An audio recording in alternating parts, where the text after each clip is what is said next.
أعوذ بالله من الشيطان الرجيم. بسم الله الرحمن الرحيم. عزیزان ایمان، آج اگست 1973 کی 5 تاریخ ہے اور درس قرآن کریم کا آغاز سورہ یونس کی 7ویں آیت سے ہو رہا ہے، 10/7۔ سابقہ آیات میں قرآن کریم نے تخلیق کے کائنات، اختلاف لیل و نہار، تنویر و تکویر شمس و قمر، وہ فطرت کے مختلف مظاہر کو بیان کیا تھا، اور وہ بیان کرنے کے بعد کہا تھا کہ وَمَا خَلَقَ اللَّهُ فِي السَّمَاوَاتِ وَالْأَرْضِ لَآيَاتٍ لِقَوْمٍ يَتَّقُونَ۔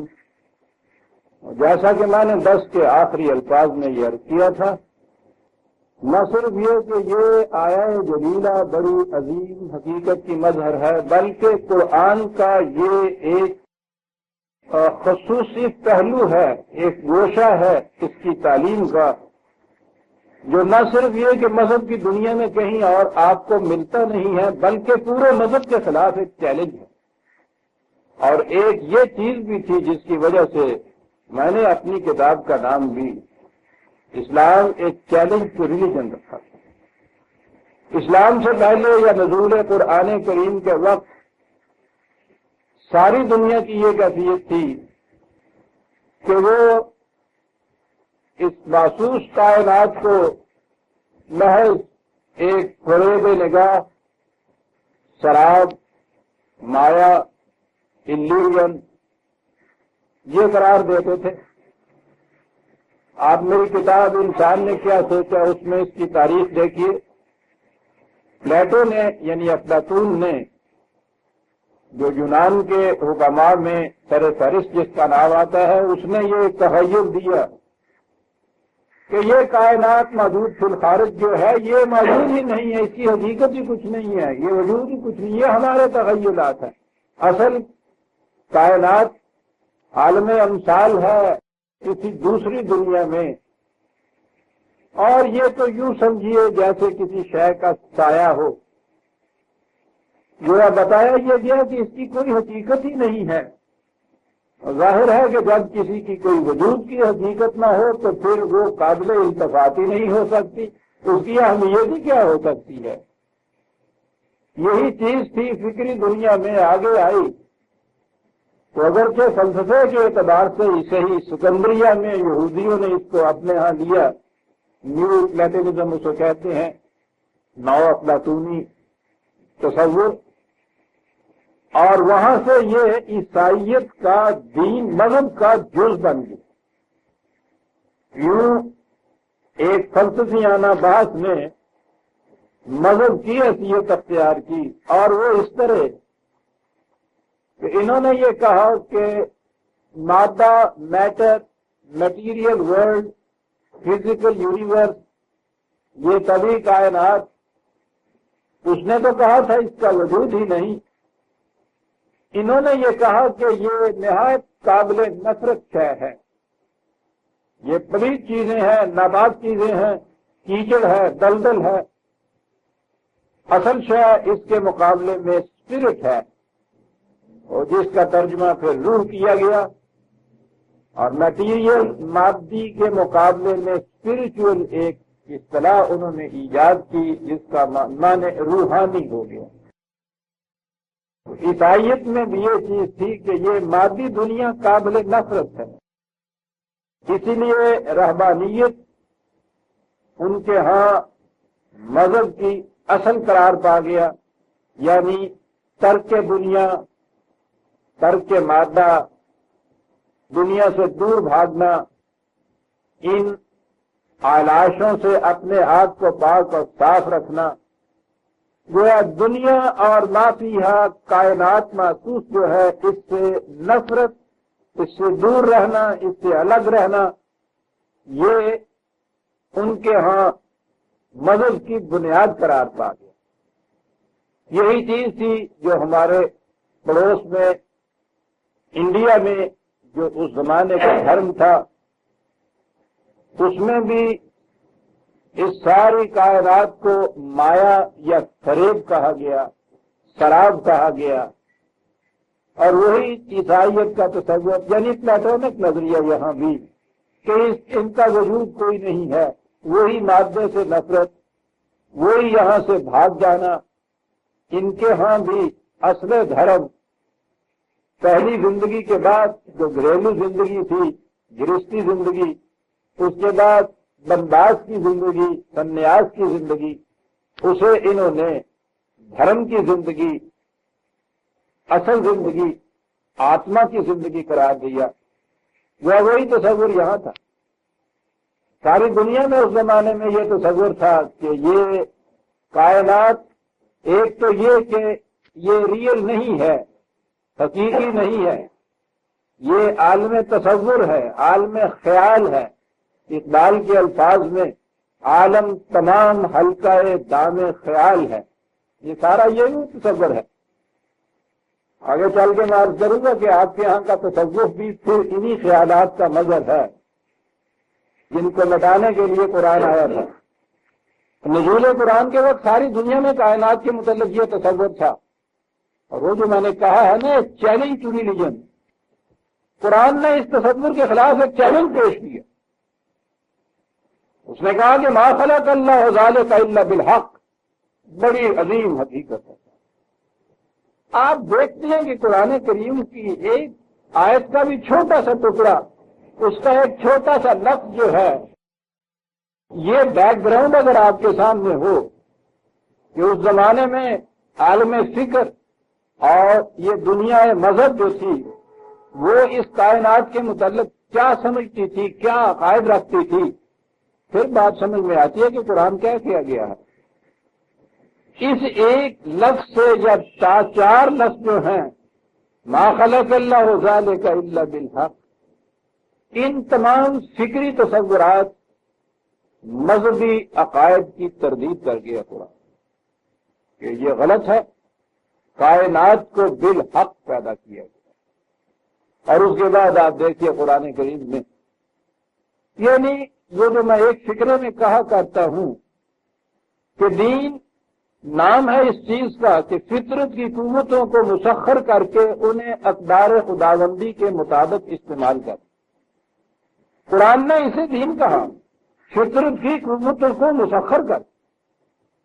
یہاں سے وہاں تک سارے قرآن میں آپ دیکھیے سخر لکم ما فی السماوات والارض، سخرکم الشمس، سخرکم القمر، تسخیر کائنات، اور پھر کائنات کی ایک ایک شے کے اوپر غور و فکر کی اس نے دعوت دی، انہیں مومنین کا فریضہ قرار دیا۔ یعنی یہ فکری دنیا کی چیز نہ رہی، یہ ایک سائنٹسٹ کا الگ شعبہ نہیں رہا۔ قرآن میں یہ ایمان کا تقاضا بتایا گیا، مومنین کا فریضہ بتایا گیا کہ وہ فطرت کی قوتوں کے متعلق غور و فکر سے پہلے ان کو اسٹڈی کریں، قوانین فطرت کو، پھر عملاً ان قوتوں کو مسخر کریں۔ یہ ایمان کا تقاضا، مومن کا فریضہ، متقی کی ڈیفینیشن۔ جو آگے ہم بڑھیں گے اور یہ آیتیں آتی جائیں گی درسوں میں آپ کو تفصیل سے عرض کروں گا۔ میں کہتا ہوں اگر صرف یہ جتنی آیات فطرت کے قوانین کے متعلق اور قوتوں کے متعلق قرآن نے بیان کی ہیں، یکجا کی جائے تو ایک اچھا خاصا کتابچہ بن جاتا ہے۔ بنیادی نقطہ ہی اس کی تعلیم کا یہ، اس نے قرآن کریم میں یہ علماء کا لفظ دو جگہ آیا۔ ایک جگہ تو علماء بنی اسرائیل کا ذکر ہے، انہیں تو چھوڑ دیجیے۔ ایک ہی مقام پہ باقی اب رہ گیا جس میں یہ ہمارے علماء اسلام کے بعد جن کو علماء کہا جاتا ہے۔ تو پہلے تو آپ ذہن میں رکھیے کہ آپ کے ہاں علماء کرام کنہیں کہا جاتا ہے۔ ہم اگر عرض کریں گے تو شکایت ہوگی، مجھے بھی معلوم ہے، آپ کو بھی معلوم ہے۔ آپ کو معلوم ہے قرآن کریم میں علماء کن کو کہا؟ سنیے کنہیں وہ علماء کہتا ہے۔ سورہ فاطر 35ویں سورت 27ویں آیت 35/27 نسخے ہیں تو یہ نکالیے، بڑی اہم آیات۔ الم تر ان اللہ انزل من السماء ماء، ترا غور و فکر کے لیے آتا ہے، ایسا غور و فکر جو محسوس چیزوں کے متعلق، نظر میں آ جانے والی چیزیں، خالی فکری چیزیں نہیں، ذہنی نہیں، عقائد کی دنیا سے متعلق نہیں، بلکہ عالم محسوسات سے جو چیزیں متعلق۔ الم ترا، کیا دیکھا نہیں؟ تم نے دیکھا نہیں ہے؟ تم نے غور نہیں کیا اس چیز کے اوپر کہ خدا نے بلندیوں سے بارش برسائی، بادلوں میں سے پانی برسایا، فَأَخْرَجْنَا بِهِ ثَمَرَاتٍ مُخْتَلِفًا أَلْوَانُهَا، اور اس سے پھر زمین مردہ سے کس کس قسم کی کھیتیاں، فصلیں، پھول، پھل، درخت اس سے پیدا کر دی۔ کیا کبھی تم نے اس پہ بھی کہتا ہے غور کیا ہے یہ؟ اب جتنے یہ علوم جن کا تعلق زراعت سے ہے، باغبانی سے ہے، بارش سے ہے، وہ تمام کے تمام اس میں آ گئے۔ تو ایک شعبہ زندگی کا سائنس کی ایک پوری برانچ کس میں کور اپ ہوئی، بارش کے سلسلے میں الگ، اور اس کے بعد زمین کی پیداوار کے سلسلے میں دوسرا شعبہ۔ وَمِنَ الْجِبَالِ جُدَادٌ بِیضٌ وَحُمُرٌ مُخْتَلِفٌ أَلْوَانُهَا وَغَرَابِیبُ سُودٌ، یہ 1400 سال پہلے کی بات کہی جا رہی ہے، جس زمانے میں ابھی آپ کے ہاں کی طبی علوم، فزیکل سائنسز بھی اس تصور تک نہیں پہنچی تھیں کہ یہ جو ایک پہاڑوں کی چٹانوں کے اندر مختلف لائنیں آپ کو نظر آتی ہیں، مختلف رنگ کے پتھر نظر آتے ہیں، کوئی سفید ہے، کوئی سرخ ہے، کوئی سیاہ ہے، یہ مختلف رنگ کیسے ان کے ہو گئے؟ کیا کیا ان کے اندر کیمیکل چینجز واقع ہوئی، کیمیائی تبدیلیاں کیسے پیدا ہوئی، کن کن ارتقائی منازل سے یہ چیزیں گزری ہیں اور یہ بن گئی۔ قرآن نے کہا ہے کہ یہ کائنات اسی طرح سے ایک اکمپلش فیکٹر کی حیثیت سے بنا بنایا مکمل نہیں آ گیا تھا۔ وہ تو ایک گوشہ الگ آ جائے گا اگر میں عرض کروں کہ قرآن کریم اس تخلیق کائنات کے متعلق کس طرح ایولیوشنری مناظر، ارتقائی مناظر اس کی بتاتا چلا جاتا ہے کہ کیا کیا تبدیلیاں اس میں ہو رہی تھی، کیا کیا تبدیلیاں ہوتی چلی جا رہی ہیں۔ وہ جو یبدأ الخلق ویعیدہ وہ کہتا ہے کہ وہ ابتدا کرتا ہے اور پھر اس کے بعد گردشیں دیتا ہے، یہ پیچھے ہی تو آیت تھی، چوتھی آیت، انہ یبدأ الخلق ثم یعیدہ، تخلیق کی ابتدا کرتا ہے اور پھر انہیں گردشیں دیتا ہوا، آگے بڑھاتا ہوا، ان میں تغیرات کرتا چلا جاتا ہے، ان میں اضافے کرتا چلا جاتا ہے۔ کہا ان چیزوں پہ تم نے کبھی غور و فکر نہیں کیا؟ پہاڑوں کے متعلق کہ کیا کیا تبدیلیاں تھیں جن کی بنا پر یہ چیزیں، یہ پہاڑوں کی چٹانیں اور ان میں مختلف تہیں یہ کس طرح وجود میں آئیں، کیا کیا تغیرات ہوئے جن سے یہ مختلف رنگوں کے پہاڑ وجود میں آئے۔ میں نے عرض کیا ہے کہ جس زمانے میں سائنس کی تحقیقات کی ابتدا بھی ہوئی تھی، ان کی نگاہ بھی اور چیزوں کی طرف گئی تھی۔ پہاڑوں کے متعلق تو بڑا ریسنٹ ہے علم آپ کا، یہ جیولوجی کا علم جو ہے، علم الارض، مائننگ کا علم آپ کے ہاں جو یہ بڑا ریسنٹ ہے، ان میں تو ابھی شروع ہوئی ہے تحقیقات ان کی، اور عجیب و غریب چیزیں ان کے سامنے آ رہی ہیں۔ یہ 1400 سال پہلے بتا رہا ہے کہ کبھی اس گوشے کے اوپر بھی تم نے غور و فکر کیا ہے کہ یہ تغیرات کس طرح سے نمودار ہوئے؟ پہلی آیت میں 3 چیزیں آ گئی۔ بارش کیسے ہوتی ہے، غور کیا کبھی؟ کہا بارش سے یہ مختلف چیزوں کی پیداوار اور رویدگی یہ کیسے ہوتی ہے؟ کبھی اس پہ بھی تم نے تحقیقات کی ہے؟ کبھی تم نے پہاڑوں کو بھی دیکھا ہے کہ ان کے یہ تغیرات کس طرح سے نمود میں آئے ہیں، کیسے ظہور میں آئے، کیسے یہ بن گئے؟ پہلی آیت۔ وَمِنَ النَّاسِ، کبھی تم نے انسانوں پر بھی غور کیا ہے کہ یہ انسان یہ کیسے بن گئے جو وجود میں آ گئے؟ آپ دیکھتے چلے جائیے اور نام رکھتے چلے جائیے سائنس کی مختلف برانچز کا. بایولوجی میں الگ انسان کے متعلق جو سائنس اس کو الگ کر دیا. انسانوں پہ غور کیا تم نے؟ والدواب پہ، انسانوں کے علاوہ یہ جو باقی جاندار اشیاء ہیں، رینگ کر چلنے والے، دو پاؤں پہ چلنے والے، اڑنے والے، یہ سارے اس میں آ جاتے ہیں. والانعام، یہ مویشی چوپائے جنہیں آپ کہتے ہیں. مختلف الوانہ کذالک، ان کی مختلف سپیشیز، مختلف اقسام، ان کی مختلف انواع، بلکہ اقسام بھی نہیں.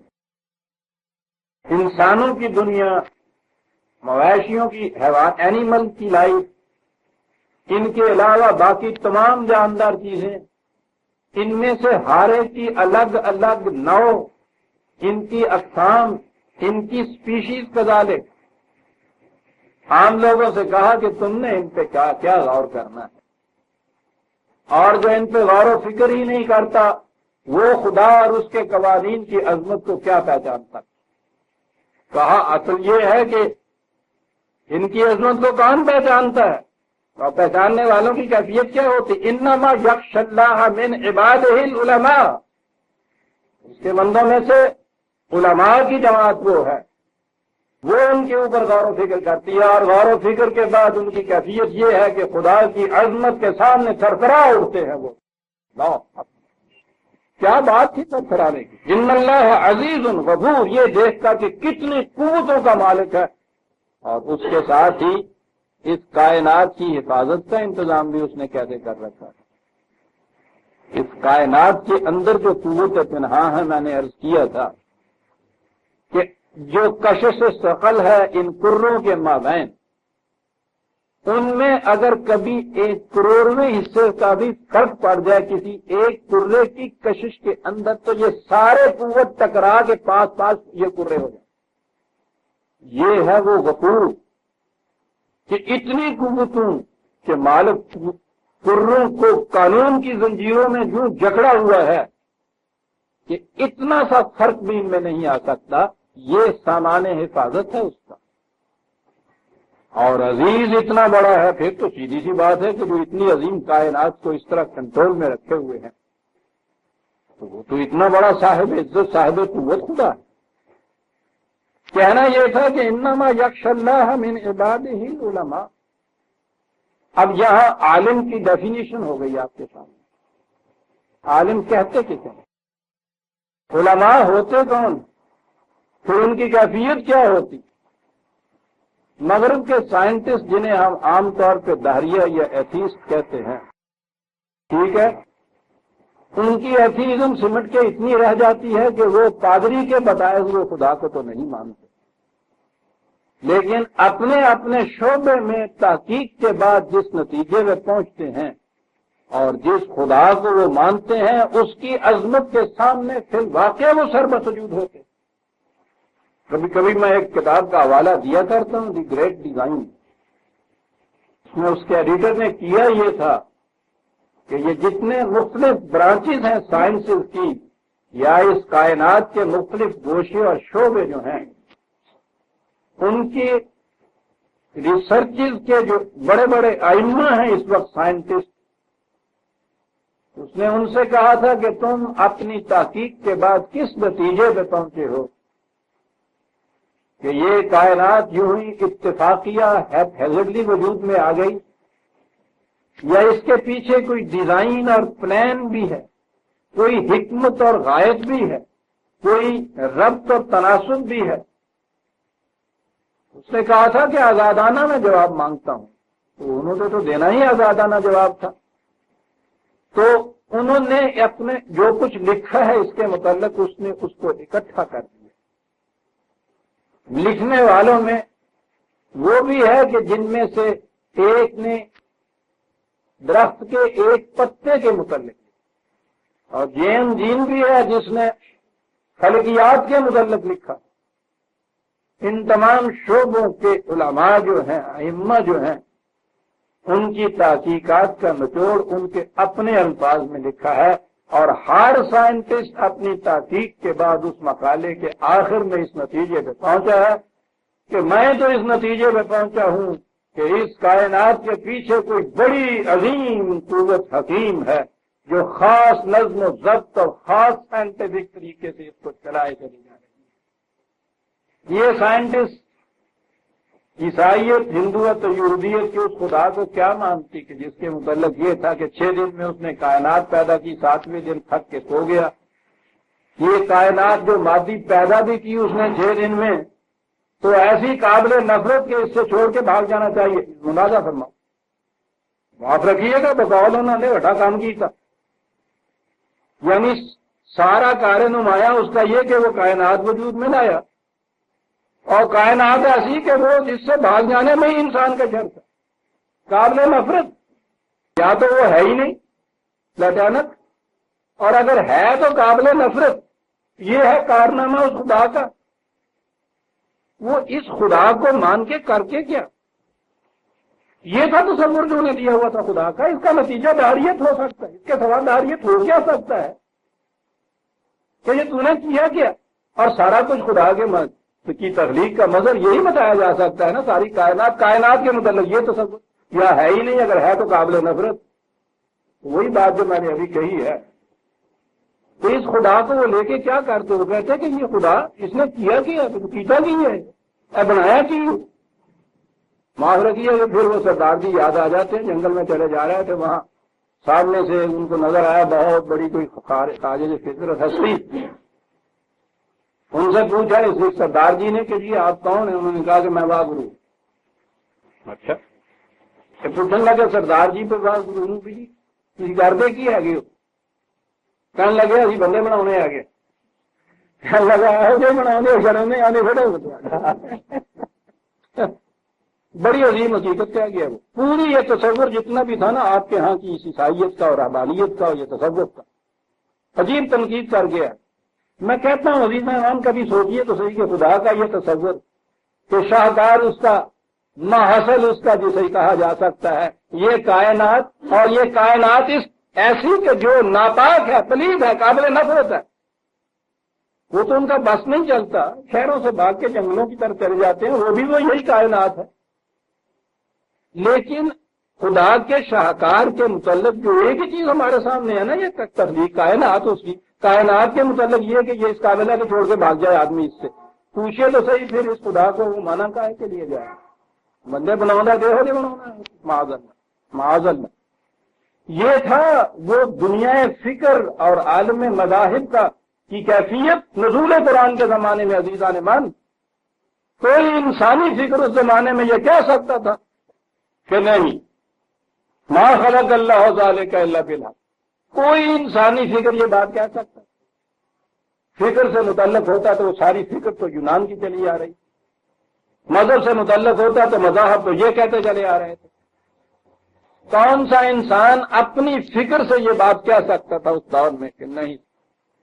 اور اس کے بعد اس نے یہ کہا کہ قرآن پہ ایمان لانے والے مومن جو ہیں ان کی کیفیت بھی یہ ہوگی کہ وہ اس کائنات کی تخلیق پر، اختلاف لیل و نہار پر کھڑے بیٹھے لیٹے غور و فکر کرتے چلے جائیں گے. یتفکرون فی خلق السماوات والارض.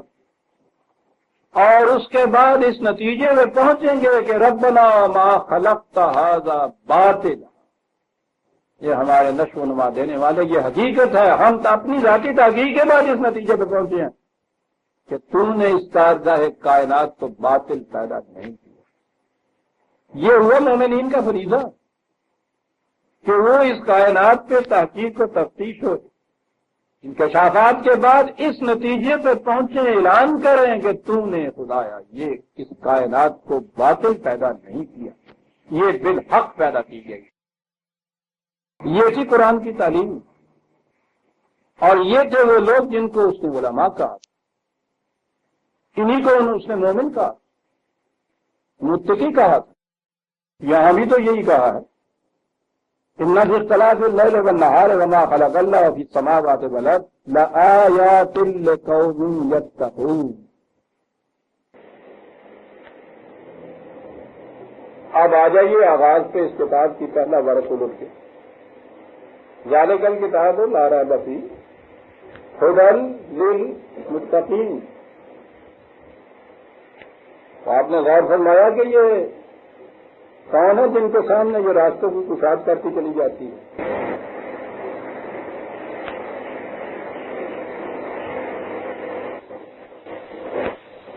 یہ جن کے متعلق کہا جو امن جہاز جو ہمارے راستے میں جد و جہد سے کام دیتے ہیں، ہم ان کے سامنے بہت سے راستے کھولتے چلے جاتے ہیں۔ لآیات لقوم یتقون۔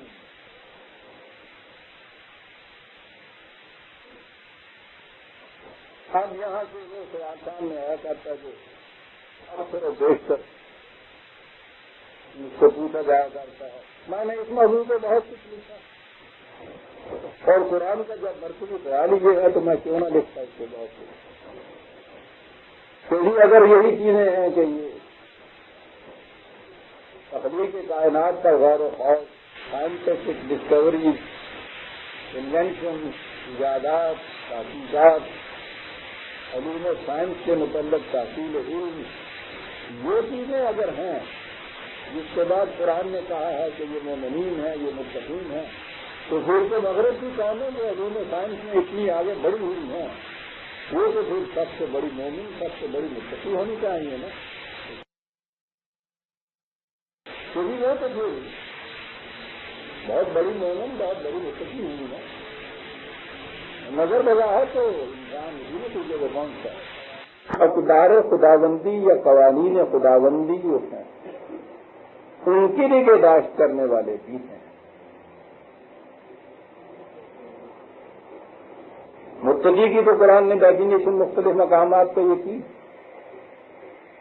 تقویٰ کے تو معنی ہی ہے قوانین خداوندی کی نگہداشت کرنے والے۔ قوانین خداوندی کے دو شعبے قرآن نے گرا دیے کہ ایک کا تعلق فی العالم محسوس سے، خارجی کائنات سے، اور دوسرے کا تعلق خود انسانوں کی اپنی زندگی سے۔ یہ وہ گوشہ ہے کہ جہاں وحی کی رہنمائی کی ضرورت پڑتی ہے، اور اس وحی کی رہنمائی کا محصل جو ہے، نقطۂ ماسکہ جو ہے، وہ ہے قانون مکافات عمل یا زندگی کا تسلسل، آخرت پر ایمان، کائنات کی ان تمام چیزوں کے غور و فکر، کائناتی قوتوں کو مسخر کرنا۔ اگلا حصہ اس کا یہ ہے کہ انہیں اقدار خداوندی کے مطابق استعمال کرنا، اور کہا یہ کہ یہ وہ لوگ کر سکیں گے کہ جن کا قانون مکافات عمل پر ایمان ہوگا، آخرت کی زندگی اس پر ان کا یقین ہوگا، پھر وہ ان قوتوں کو انسانیت کی تباہی کے لیے استعمال نہیں کریں گے، وہ استحصال کے لیے، ایکسپلائٹیشن کے لیے، غصب کے لیے، سلب و نہب کے لیے انہیں استعمال نہیں کریں گے، بلکہ وہ انسانیت کی بہبود کے لیے، ان کی سطح کو بلند کرنے کے لیے، ان کی منفعت کے لیے، وہ ان چیزوں کو ان مقاصد کے لیے استعمال کریں گے، لیکن یہ وہ کریں گے جو اس چیز پہ ایمان رکھیں گے۔ اب دیکھیے تین کیٹیگری یہی ہو گئی۔ ایک تو وہ ہیں جنہیں تقویٰ شعار کہا، کائنات کی قوتوں پہ غور و فکر کے بعد ان کو مسخر کرنا اور انہیں قوانین خداوندی کے مطابق استعمال کرنا۔ یہ ہو گئے ایک گروہ جنہیں متقین کا کہا، مومنین کا کہا۔ ان الذین لا یرجون لقاءنا ورضوا بالحیات الدنیا واطمأنوا بها۔ ان کے برعکس وہ لوگ ہیں کہ جنہوں نے جو یہ سمجھتے ہیں کہ نہیں، زندگی انسان کی بھی یہی فزیکل لائف، یہی طبی زندگی، اسی دنیا کی زندگی ہے، وہ آخرت کے منکر ہیں. آخرت کے منکر کے معنی ہوتا ہے قانون مقاصد عمل سے انکار کرنے والا. یہ چیز کہ جو کچھ انسان کرتا ہے یہاں کی سوسائٹی کے قوانین کے وہ مطابق ہو تو ٹھیک ہے، خلاف ہو سوسائٹی کا گرفت کر لیتی ہے، یہاں کو سزا مل جاتی ہے. اور جو اعمال جو ارادے ان کی گرفت میں نہیں آتے ان کو کوئی پوچھتا نہیں، مرنے کے ساتھ انسان ختم ہو جاتا. آخرت پر ایمان کے معنی یہ ہے کہ یہ سوال ہی نہیں ہے کہ سوسائٹی کیا کہتی ہے، وہ گرفت میں لیتی ہے، مواخذہ کرتی ہے یا نہیں کرتی. میرے ہر عمل بلکہ میرے ہر ارادے اور ہر نیت کا بھی ایک نتیجہ مرتب ہوتا ہے جو مجھے بھگتنا ہے. اس زندگی میں میں بھگت جاؤں یا اس کے بعد کی زندگی میں میرے سامنے آئے، اسے حیات آخرت کہتے ہیں. تو کہتا ہے کہ یہ ایک وہ لوگ ہیں کہ کائنات کی ان قوتوں کو تو مسخر کر لیتے ہیں لیکن وہ قانون مقاصد عمل پر ایمان نہیں رکھتے. وہ اسی حیات دنیا کو اپنا نسب العین قرار دیتے ہیں، وطمہ انو بہا، اور مطمئن ہوتے ہیں کہ بالکل ٹھیک ہے جس روش پہ ہم جا رہے ہیں. یہ دوسرا گروہ ہوا کہ فطرت کی قوتوں پہ تو غور و فکر کیا، انہیں مسخر بھی کیا، لیکن اس گوشے کے اوپر ان کا ایمان آخرت پہ نہیں.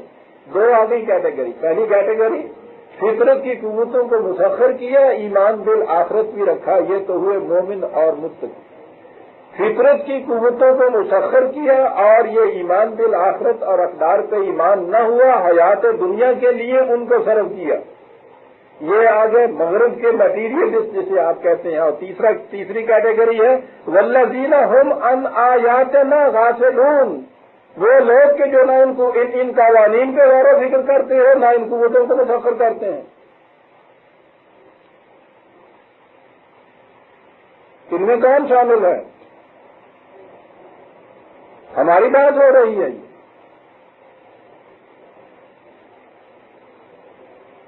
سوئی تک کے لیے محتاج. کن کے محتاج؟ انہیں داڑھیوں کے.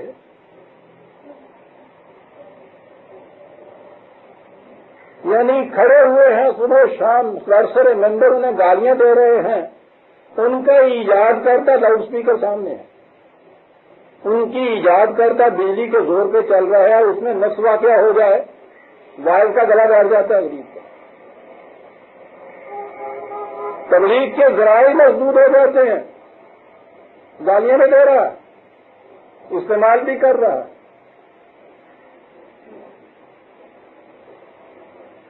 آپ نے غور فرمایا نیزان من دو آیتوں کے اندر کیا گیا ہے قرآن. ایک متقین کی کیٹیگری کے قوانین فطرت کی قوتوں کو مسخر کر کے قوانین خداوندی کی کے بعد ساتھ رکھتا ہے. وہ دوسرے کیٹیگری وہ تو الگ کیٹیگری ہو گئی. باقی دو کیٹیگریز رہ گئی. ایک وہ کہ جو ان کو آیات کے اوپر غور و فکر کرتا ہے، قوانین خداوندی پہ غور و فکر کرتی ہیں قومیں، یہ ان قوتوں کو مسخر بھی کرتی ہیں لیکن اقدار خداوندی کے اوپر ایمان نہیں رکھتی ہیں. یہ اور ایک وہ ہے کہ جو ان قوانین ان فطرت کی قوتوں سے بالکل بے خبر رہتے ہیں، مذہب پرست دنیا. یہ دو ہوئی دنیا. ان دو کے متعلق کیا کہا؟ اولئک مأواہم النار بما کانوا یکسبون، دونوں جہنم میں جانے کا. انہوں نے قوتیں مسخر کی، غلط استعمال کیا. انہوں نے قوت مسخر ہی نہیں کی. یہ تو آدمی کی سطح پہ بھی نہ آئے، انسانیت کی سطح پہ بڑی اونچی ہوتی، اس لیے کہ وہ علم آدم الاسماء کلھا، اشیاء کائنات کا علم آدمی کو ودیت کر کے دے دیا گیا. تو جو اشیاء کائنات کا علم ہی حاصل نہیں کرتا تو وہ تو آدمی کی سطح پہ بھی نہیں آتا. انسانیت کی سطح پہ وہ ہے جسے آپ مومن کی سطح کہتے ہیں. یہ مومن انسانیت کی سطح پہ کیا آئے گا جو سطح آدمیت پہ بھی نہیں آیا. وہ کہتا ہے گا کل انعام حیوان کی سطح ہے، وہ قوتوں کو مسخر تو نہیں کرتا. کہا کہ نہیں، بنو مدل ان سے بدتر ہے، وہ اپنی جبلی تقاضوں کے مطابق تو زندگی بسر کرتے. تو یہ کیٹیگری ہے والذین ھم عن آیاتنا غافلون. جو ہمارے ان قوانین فطرت کو اب دیکھیے میں آیات کا ترجمہ یہی کیے چلا جا رہا ہوں اس لیے کہ یہاں تو خود قرآن نے یہ کہا یفصل الآیات لقوم یعلمون. یہ شمس و قمر لیل و نہار تخلیق کائنات کے ساتھ کہا ہے یفصل الآیات. تو یہ آیات قوانین فطرت نہیں ہے تو اور کون سی آیات ہیں یہ؟ اور یہاں جو کہا ہم ان آیاتنا غافلون اسی کانٹیکسٹ میں کہتا چلا جا رہا ہے. یہی تو آیات ہیں قوانین فطرت کے جن سے یہ غافل ہیں جن سے یہ بے خبر ہے. یہ تیسری کیٹیگری. لہذا مغرب کے سائنٹسٹ کے جنہوں نے قوانین فطرت کو یقیناً معلوم بھی کر لیا ان کی روح سے فطرت کی قوتوں کو مسخر بھی کر لیا لیکن اقدار سماوی کے تابع ان کو نہ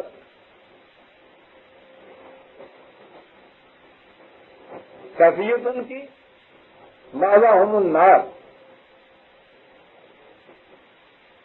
پھر وہی اقبال کے انداز اس جہنم کو وہ قرآن کیا بتاتی اقبال کیسے بتاتا ہے نا ہمارے یہاں بھی کہ قبر میں بچھو ہوں گے اور وہ سانپ ہوں گے اور کچھ ہوگا عذاب کی یہ شکلیں دیکھیے کس حسین انداز سے یہ بات کرتا ہے. اس لاب ہے وہی گم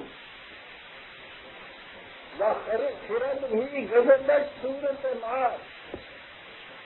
انہا عقل کے زور پہ جو نظام بنایا اس میں کیفیت یہ ہے کہ شام کی طرح وہ ڈس رہا ہے وہ نظام. تو یہ ہوا ہے اس لیے کہ عقل کو تابع فرمانے نظر کر نہ سکا. عقل کی روح سے جو قوتوں کو دریافت کیا ان کو وہی کے تابع نہ رکھا. نتیجہ اس کا یہ کہ عشق ناپائب خرد لی گزر تک صورت سے مار. ساری دنیا میں پھر اس کا نتیجہ کیا ہوا؟ نتیجہ یہ ہوا کہ جس نے سورج کی شعاعوں کو گرفتار کیا زندگی کی شب تاریخ سیر کر نہ سکا. لیکن عزیزان من بہرحال فطرت کی قوتیں تو مسخر کر کے اس دنیا کی زندگی میں ہی صحیح وہ تو کچھ خوشحالی سے بسر کر لی. یہ جو کیٹیگری ہے والذین ہم عن آیاتنا غافلون کہ جو ان قوانین سے بالکل بے خبری رہے انہوں نے اس کے متعلق کبھی سوال نہیں اگڑ کے دیکھا یہ تو ان سے بھی بدتر رہے. یہ بھی جہنم کے اندر اولئک مأواہم النار بما کانوا یکسبون. اور ان کے برعکس ان الذین آمنوا وعملوا الصالحات لیجیے کہاں آیا یہ ایمان اور عمل صالح جو خدا کی آیات پر ایمان لائے. اب یہ دونوں قسم کی آیات اب آ گئی اس کے اندر. فطرت کے قوانین وہ آیات انسانی زندگی کے متعلق وحی کی دی ہوئی اقدار یہ آیات جو ان سے ایمان لانے والے اور عمل الصالحات ایسے پھر کام کرنے والے جو ان کی صلاحیتوں کو زیادہ برے نام کو گزار کرتے چلے جائیں یہ ہوتے ہیں عمل الصالحات. عمل صالح اب آج کی دنیا میں آپ کو پتا صالحین کن کو کہتے ہیں عمل الصالحات یہدیہم ربہم بایمانہم کہا جاتا ہے نا کہ بزرگ نہیں بنتی ہے یہودی بنی ہے جس سے چاہتا ہے راجیہ دیتا جس سے چاہتا ہے ملا کام دیتا جس سے چاہتا ہے یہ کچھ چاہتا ہے تو کہتے ہیں ان کے ایمان کی اس یقین کی بنا میں جو ان کو ان کی یقین کر رہا ہے ان کے سامنے کتاب کی راہ چھوڑ کر چلا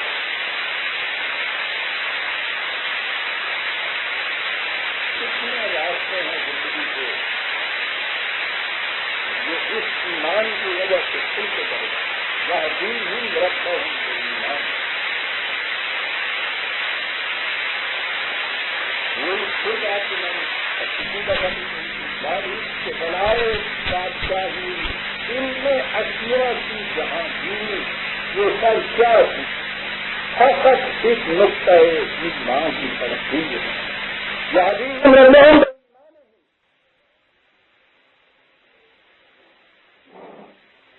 اقبال کے کلام سے اس انداز سے آپ پڑھیں گے آپ کو نظر آئے گا کہ وہ ان چیزوں کی ہی تصویر کرتا چلا جاتا ہے.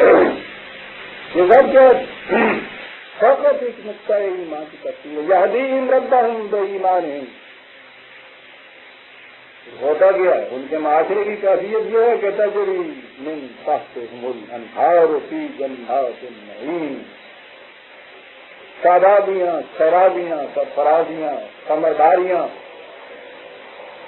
ان کے معاشرے کے ان کے ہاتھوں میں لگائے ہوئے درخت پھلوں سے جھکے پڑتے ہیں. تو اس لیے دائمن قرآن نے کہا تھا سدا بہار سارا سال پھال دیتے چلے گا. خزانہ آسمی ان کی کیفیت یہ ہو. جب وہ یہ معاشرہ قائم کرتے ہیں فطرت کی قوتوں کو سورج کی کرنوں کو متاثر کیا اور پھر زندگی کی شب تاریخ کو سحرب کیا اس کو، جن کی کیفیت یہ ہوتی ہے اس معاشرہ کے بعد وہ جو خدا کے متعلق پہلا یقین کہ کائنات کو باطل پیدا کیا، قابل نفرت پیدا کیا، کہتے ہیں کہ یہ سب کچھ عملاً کرنے کے بعد اس کے نتائج جب ان کے سامنے آتے ہیں تو بے اختیار پکار اٹھتے ہیں. دادا ہم کی ہے ان کی پکار اس کے اندر ہوتی ہے کہ سبحانک اللہم اے پروردگار تو اس سے بڑا دور ہے کہ اس قسم کی کائنات پیدا کرے جیسے کہ لوگ کہتے ہیں. ہاں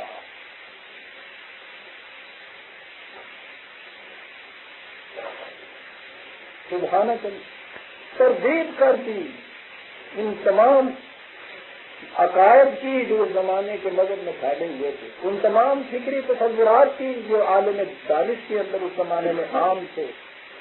کہا جو نہیں لیا تیرے متعلق یہ تصور بھی نہیں کیا جا سکتا. کیا ایک لفظ ہے سبحان اللہ، دور ہے تو ان چیزوں سے جو لوگ کہتے ہیں. جو یہ لوگ کہتے ہیں میں نے اپنی طرف سے نہیں کہا. قرآن نے دوسری پر بتایا ہے سبحان اللہ تعالی عما یصفون. جو لوگ جو اپنے ذہن سے خدا کی بات بیان کرتے ہیں تصور دیتے ہیں خدا کا کہ وہ ایسا ہے، وہ اس سے بہت دور.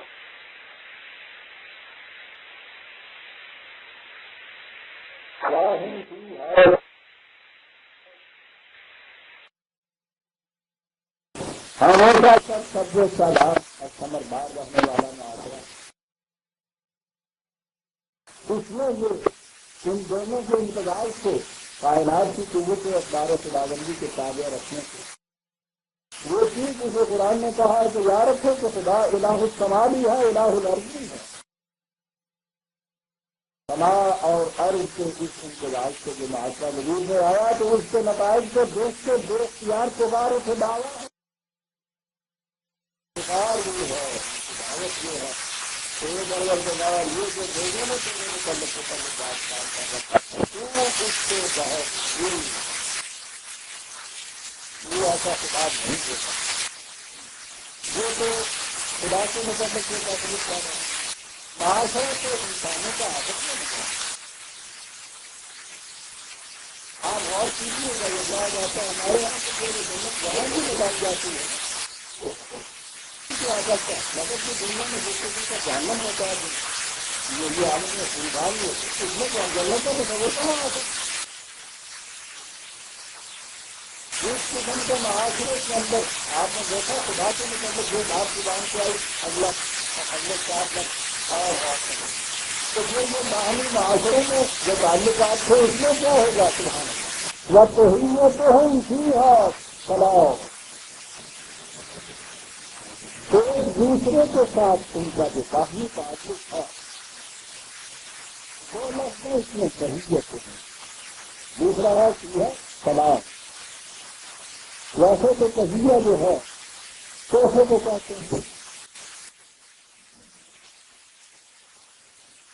اس کے بعد عام طور پر گریٹنگ کے لیے بھی لفظ استعمال ہو جاتا ہے. ایک دوسرے کو گفٹ گفٹ کرنے بھی تو کہتے ہیں سلام کرنے بھی تو کہتے ہیں. یہ ہمارے تصورات ہیں. عربوں سے پوچھیے کہ کہاں سے وہ لوگ لگا بھی لیتے ہیں مادہ تو اس کا حیات ہے. تہیا بنانا ہوتا ہے دوسرے کو جان بخش کا ہاتھ دینا جس سے ان کی زندگی بڑھ. عجیب کام ہم عہد جاہلیہ والے کہتے ہیں. یاد رکھیے عہد جہالت نہیں آنے گا. جاہلیہ میں جہالت میں بڑا فرق ہے. جہالت نہیں جاہلیہ کے معنی ہے بارہ سماوی کیا وہ ناراض وہ کون سے جہالت کی کام کر سکتے جو گریفی کے لیے جو لفظ اس کے یہاں آتا ہے بڑی نسل زبان آپ دو آئے نا انگریزی یعنی کالمی اس کے یہاں ہے نا پھر کیا ہے اس کے اندر وہ انسان کہیں گے کہ اپنے یہاں کلام کے لیے یا تجزیہ کے لیے گریفی کے لیے لفظ استعمال کر رہی ہے تو ہندوت تو ہی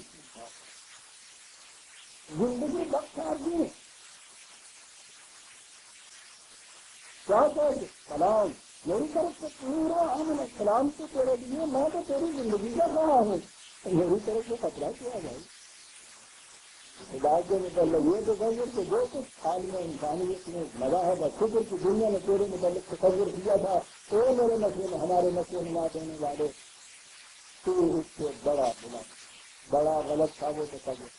باہمی انسانوں کے متعلق ایک دوسرے کے ساتھ تعلقات کی کیفیت یہ کہ ان کا ملنا ایک دوسرے کے لیے اس واسطے اس مقصد کے لیے کہ وہ سلام ہر طرف سے قرآن میں جو ہے ہر طرف سے آواز آئے گی سلام کی کوئی خطرہ نہیں صحیح ہوں حیات بخش آرزویں اور ان کے ساتھ سلام. تو یہ ہے فطرت کی قیمتوں کو مسخر کر کے انہیں اخبار و خداوندی کے تابع رکھنے سے جو معاشرہ وجود میں آتا ہے اس میں خدا کا تو یہ تصور قائم ہوتا ہے اور باہمی انسانیت کے تصور ایک دوسرے کے ساتھ یہ قائم ہوتے ہیں. اور ان تمام کا محاصل کیا ہوتا ہے کہ دنیا پکار ہوتی ہے وہ آخر دعواہم ان کی دعوت کا محاصل انجام معال یہ ہوتا ہے آخری دنیا پکار ہوتی ہے الحمدللہ رب العالمین. بھائی ان کا بتایا ہوا خدا کل واقع تمام ہم جو ستائش کا مستحق ہے کیونکہ وہ تو ساری کائنات کی ربوبیت کر رہا ہے وہ اس کو کہیں تقریب کے لیے تو نہیں اس نے پیدا کر دیا نہ بات کو نہیں پیدا کیا ہے قابل نفرت کو نہیں پیدا کیا ہے. ہم دیکھ اس چیز کو دیکھ کے یہ دنیا پکار اٹھے گی کہ واقعی ہم کو ستائش کا مالک اس معاشرے کو دیکھ جس میں کیفیت یہ ہوگی کہ زندگی رقص کر رہی ہوگی مسرت ناچ رہی ہوئی اس میں ایک دوسرا انسان دوسرے انسان سے ملے گا حیات اور سلامتی کا پیام لیتے ہوئے ملے گا وہاں اس میں وہ آخر دعواہم ان الحمدللہ رب العالمین. ان کی اس دعوت کا پکار کا انجام معال یہ ہوگا کہ وہ جہاں سے بات شروع کی تھی قرآن نے اپنی الحمدللہ رب العالمین دنیا پکار اٹھے گی کہ اس میں کوئی سوا نہیں کہ ان کے تصور کا دیا ہوا خدا واقعی ہر قسم کی ہم کے ستائش کا وہی مستحق ہے اس لیے کہ وہ ربوبیت عالمینی کیے ہوئے چلا جا رہا ہے. اور فرمایا بھی انہوں نے قرآن کریم کس زمانے میں یہ باتیں کہہ رہا ہے. آپ نے غور فرمایا ایمان کسے کہتے ہیں تقویٰ کیا ہوتا ہے علم کسے کہتے ہیں علماء کی تفصیل کی اس نے کیا دی ہے. تو پھر اس کے بعد یہ اس نے کہا ہے کہ وہ جو پھر ہماری قوانین کے ذریعے سے قوت حاصل کر کے اسے غلط استعمال کرتے ہیں وہ بھی اور وہ جو ان قوانین فطرت سے غافل رہتے ہیں وہ بھی دونوں جہنم میں جائیں گے. کس قدر صحیح بات اس سے وہ ایک قسم کی جہنم میں ہم اس سے ضرور قسم کی جہنم میں یعنی اندازہ لگائیے کبھی سوچتا نہیں کھڑا ہو گیا مگر سے پہلے فکر کے دروازے بند کر دیتا ہے نا. یہ وہ قومیں ہیں کہ جن کو دن رات سوچتے رہتے ہیں مغرب زدہ، فرنگ زدہ، یہ جو ملے جو بیج جو بیج دہیے سارا کچھ کرتے ہوئے چلے جاتے. عزیزان من، دہیا بے دین انسانیت کی سطح سے گرا ہوا، اور اس کے بعد عزیزان من ان کے دروازے کے جھولی پھیلا کے جو روٹی مانگنے والا ہے وہ کس جہنم میں ہے؟ آپ کو معلوم ہے کہ جہنم کے دروازے، جہنم کے دروازے کا جو گروہ ہے، قرآن نے اس کے لیے مالک کا لفظ استعمال کیا جو کسی اور کی ملتی ہے. جہنم وہ کہ جس میں انسان دوسرے انسان کی ملکیت میں ہوتا ہے، اور یہ معصوم قوم جو قوت فطرت کی قوتوں سے مسفر نہیں کرتی، اس کی کیفیت تو یہ ہوتی ہے. اور پھر وہ نظری اعتبار سے بھی ان کے مستعار بھی ہوئے نظریات کے پیچھے کرنے والی جانی جرم غیر، بدن کی جرم غیر کو استعمال کرتا ہے. روٹی کے لیے بھی محتاج، نظریات کے لیے بھی محتاج، ہر چیز مستعار اور مانگی، اور ان کی مانگی ہوئی جن کو صبح شام گالیاں دیتے ہیں. اس سے بڑا جہنم، اس سے بڑی ذلت کی چیز ہے. اسی لیے تو اس نے ماتھا پیٹ لیا تھا اقبال نے یہ بات سننے کے بعد کہ میں کیا بتاؤں، کیا کھلایا ہوں اس سے زیادہ بدبختی اور کوئی ہو سکتا ہے کہ جہنم کا مکان ہے دیگر دوست کو جہنم کے اندر کھڑا ہوا بات کہہ رہا ہے کہ جہنم والے آ رہے ہیں کوئی چل رہے اس کی میں بات کیا سنتے ہیں. مکان ہے دیگر کیا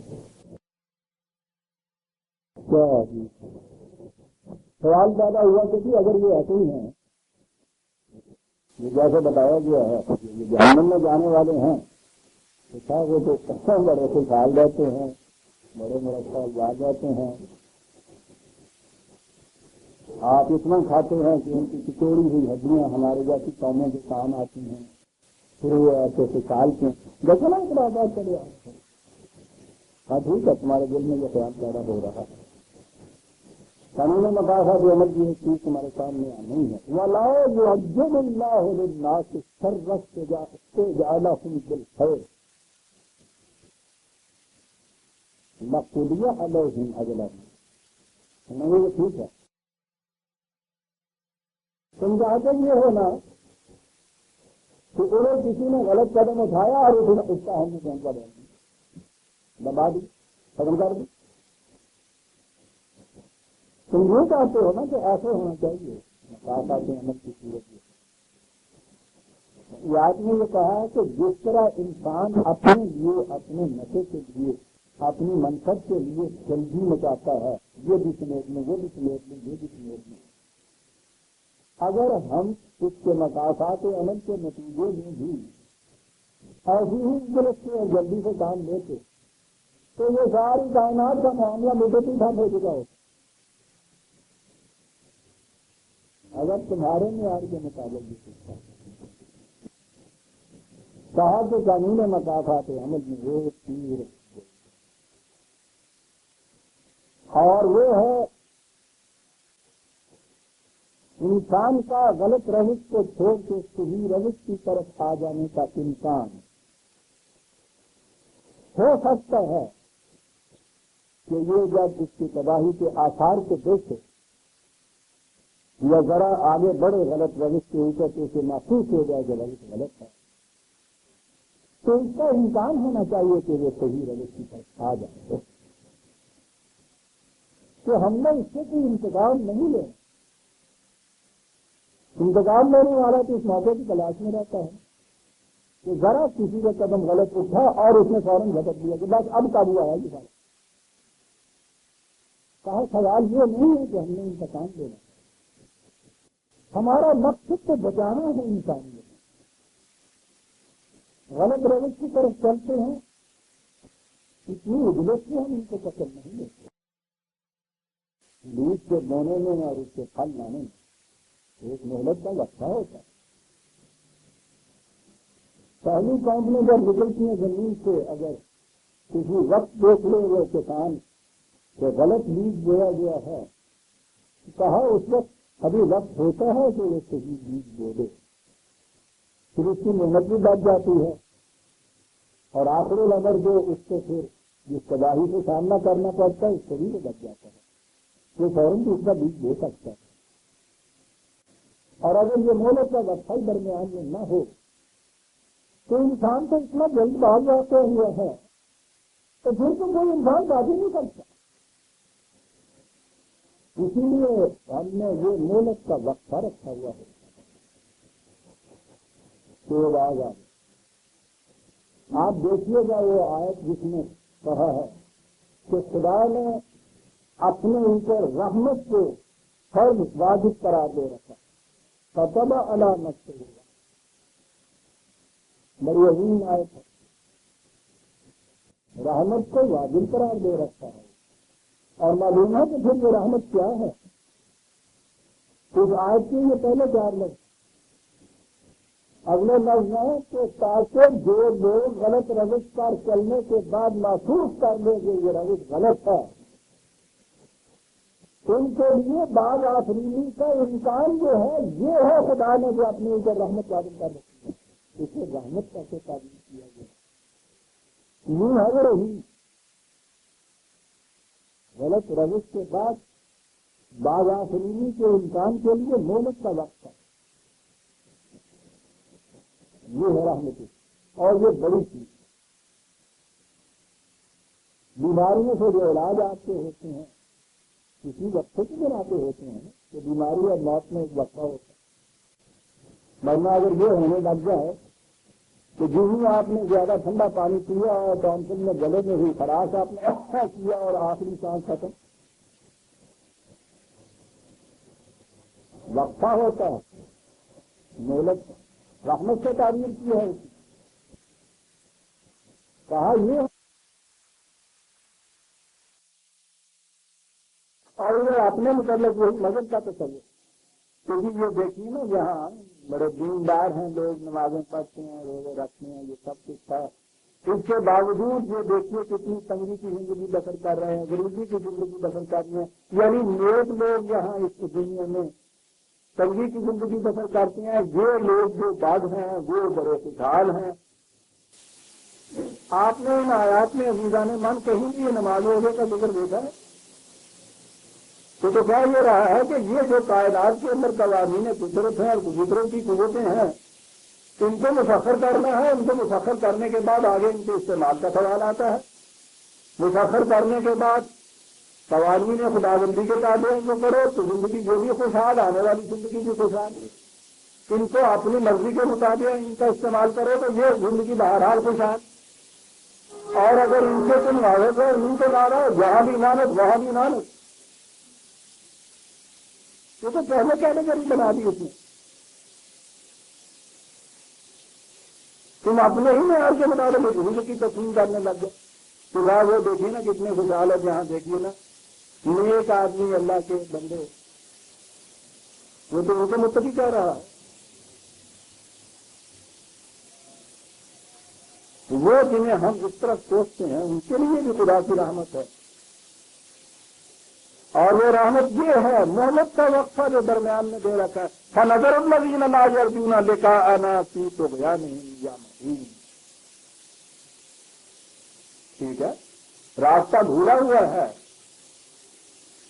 کیا بس یہ یامہون آیا، یون اور ہن میں بڑا فرق ہوتا ہے ان کے ہاں، وہ تو اندھا ہوتا ہے اور یہ صحرا میں راہ گم کردہ آنکھوں والا ہوتا ہے۔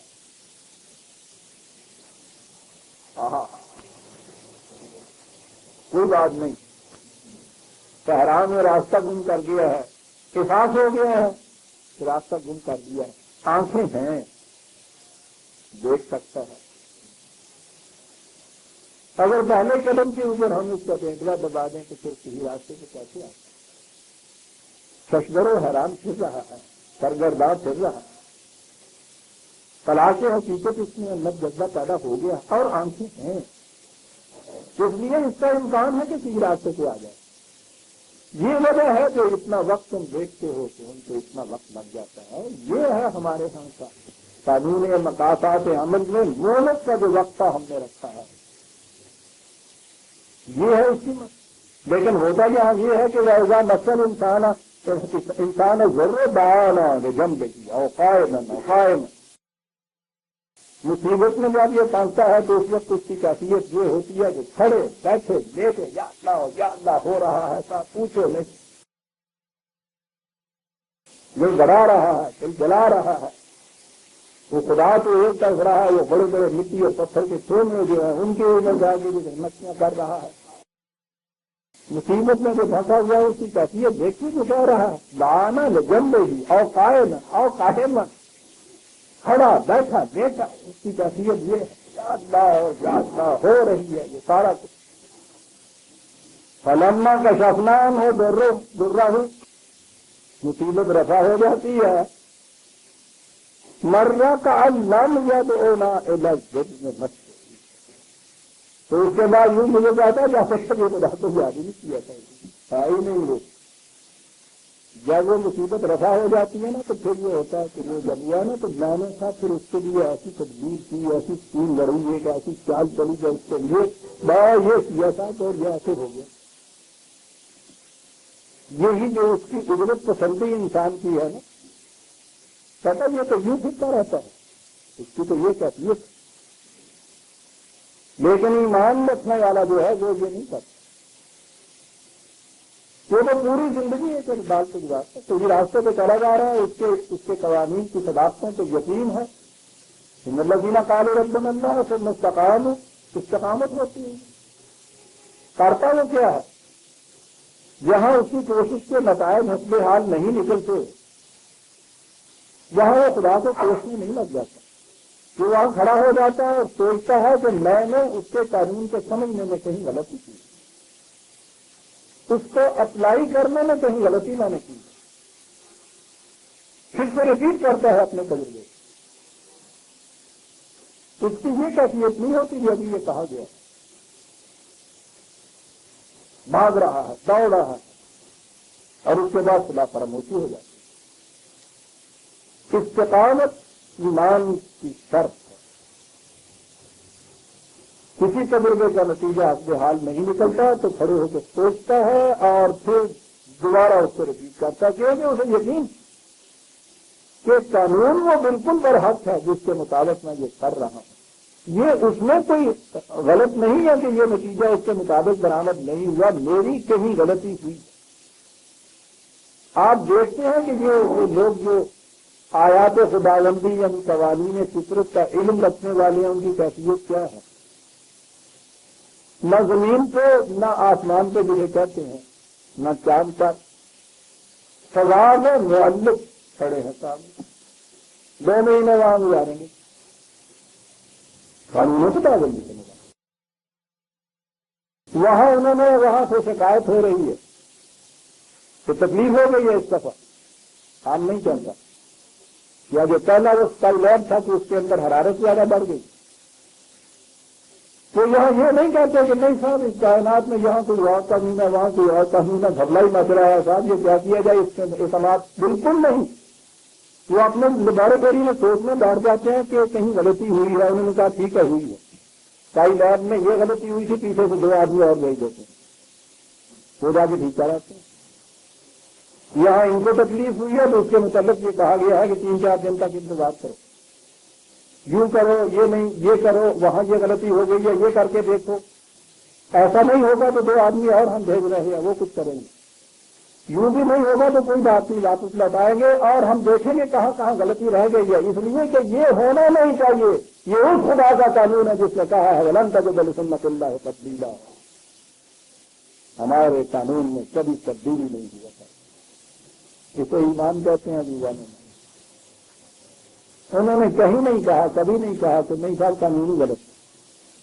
کہا یہ ہے کہ ربنا ظلمنا ہم نے غلطی کی ہے کہیں اس کے مطابق، نے کہا کوئی بات نہیں ومن تبع ہدایہ فلا خوف علیہم ولا هم يحزنون، پھر سوچو ہماری رہنمائی کے پیچھے پھر تم ابتدا کرو گے پھر وہی تمہارا نتیجہ نکل آئے گا جو تم نکالنا چاہتے تھے نتیجے، کیفیت انسان کی یہ سزا کا یہ جو کیفیت ہے کہ مصیبت پڑتی ہے تو یہ کیفیت ہو جاتی ہے، رفع ہو جاتی ہے تو پھر کہاں کا خدا کہاں کا اس کا قانون، پھر وہی اپنی مان مانی کذالک زین للمسرفین ما کانوا یعملون.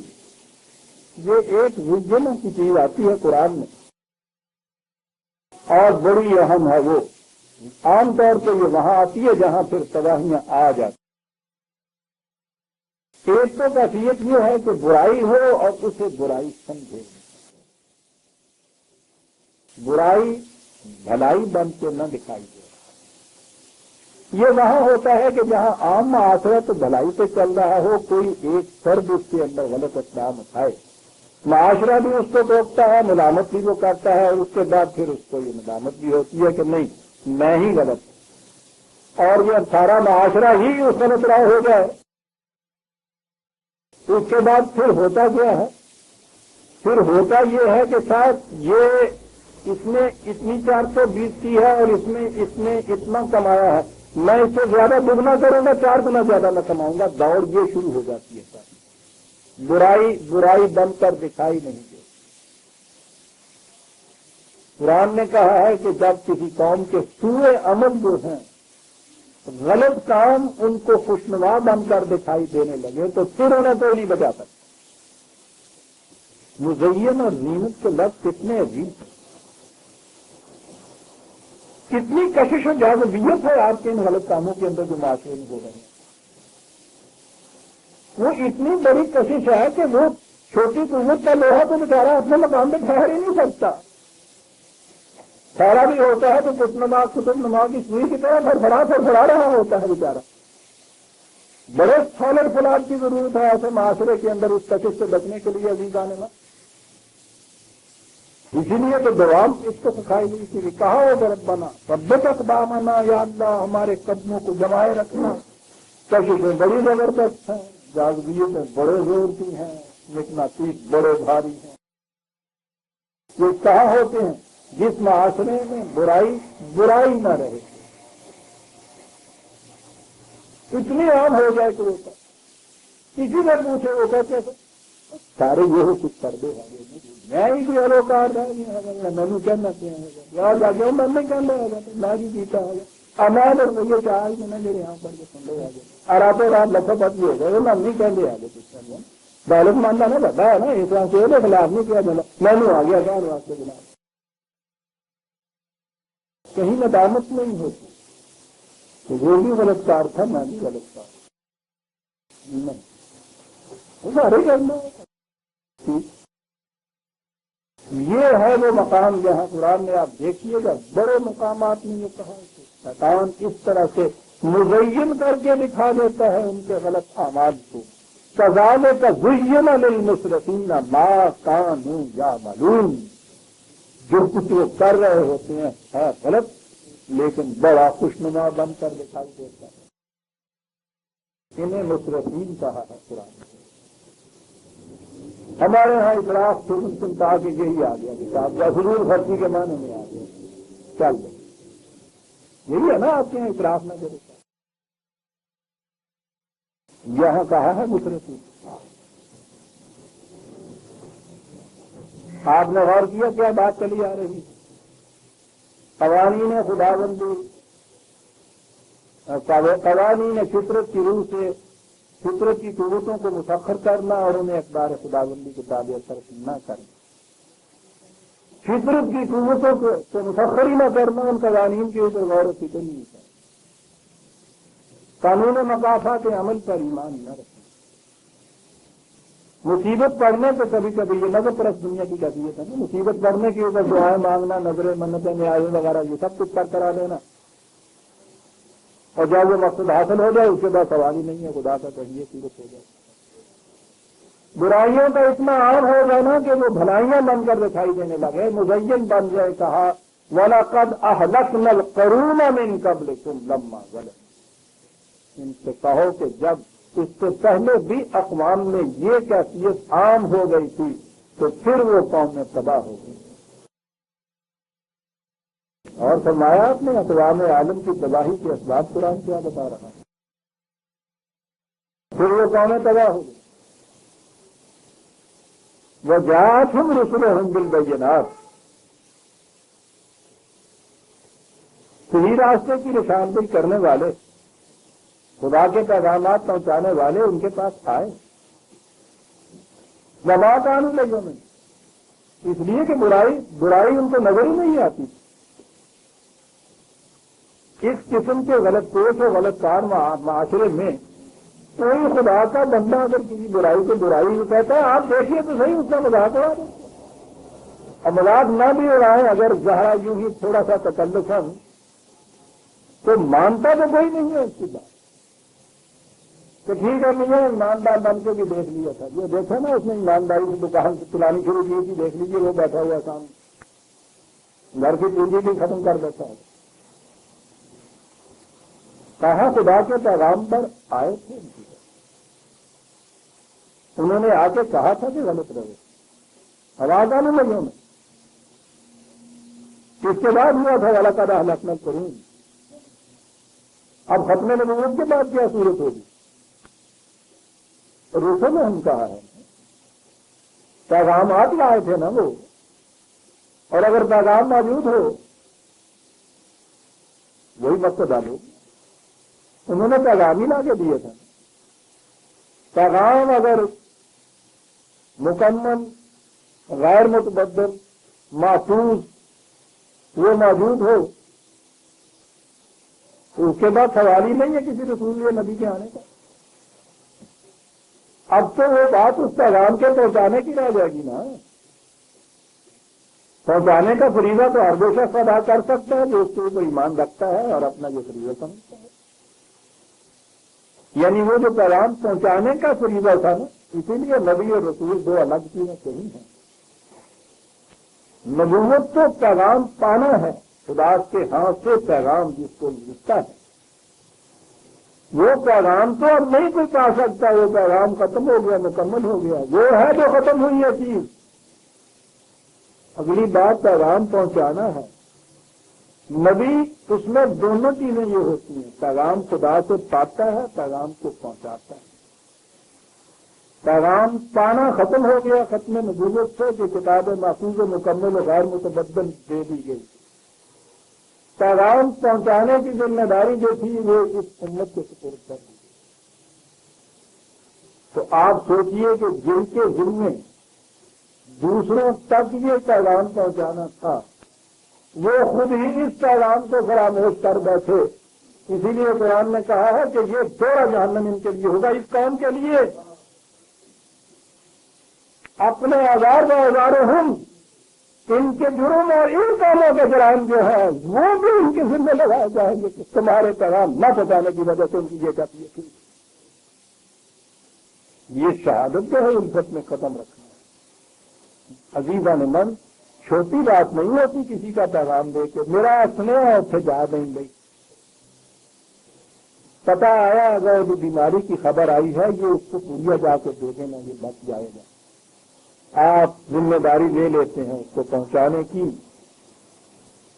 اور نہیں پہنچاتے ٹھیک ہے، وہ تو اس نہ پہنچنے کی وجہ سے مر گیا. اس کے نہ ہونے کی وجہ سے آپ کو معلوم ہے کہ آپ کے ذمہ میرا جرم کیسے جائز ہوگی.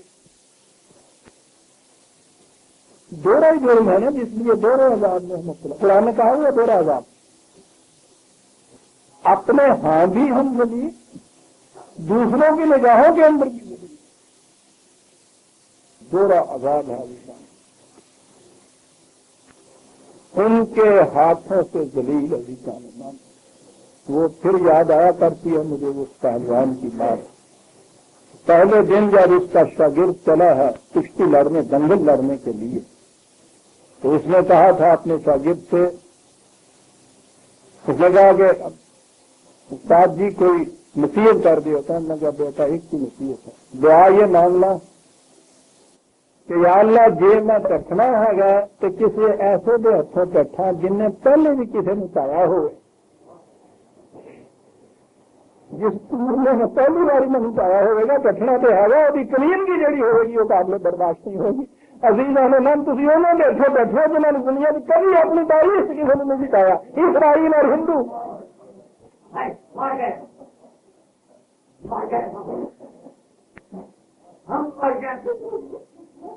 ہم بہت مدت سے مرے ہوئے ہیں. ہمیں دھوکہ تھا کہ ہم زندہ ہیں. موت تو کوئی شاید نہیں میرے بھائی، یہ جہنم ہے.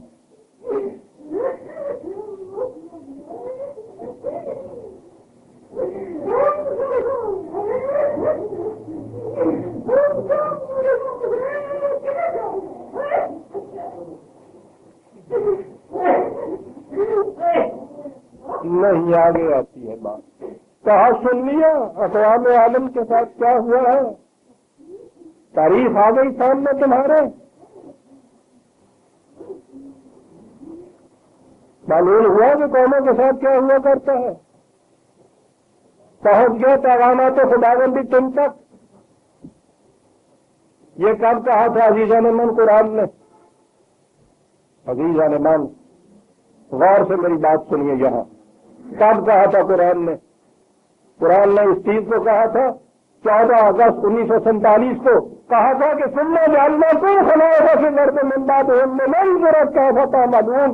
اب ہم تمہیں ایک مملکت دیتے ہیں، آج یہ دیکھنے کے لیے تم کیا کرتے ہو. 14 اگست 1947 کے دن یہ آج ثابت ہوئی. عزیزان من قرآن کو اس طرح سے پڑھا.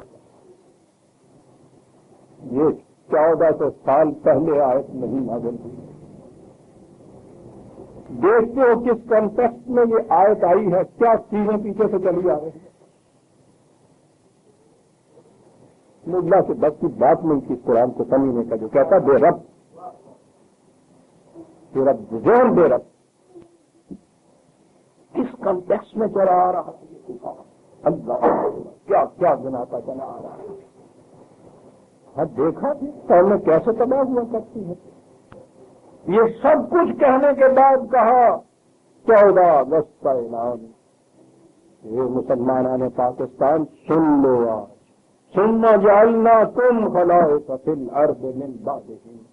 ان تباہ ہونے والی قوموں کے بعد تمہیں ہم نے اب ایک مملکت دی ہے، ان کا جانشین بنایا. ہم نے سمجھا جشن مسرت منانے کے لیے.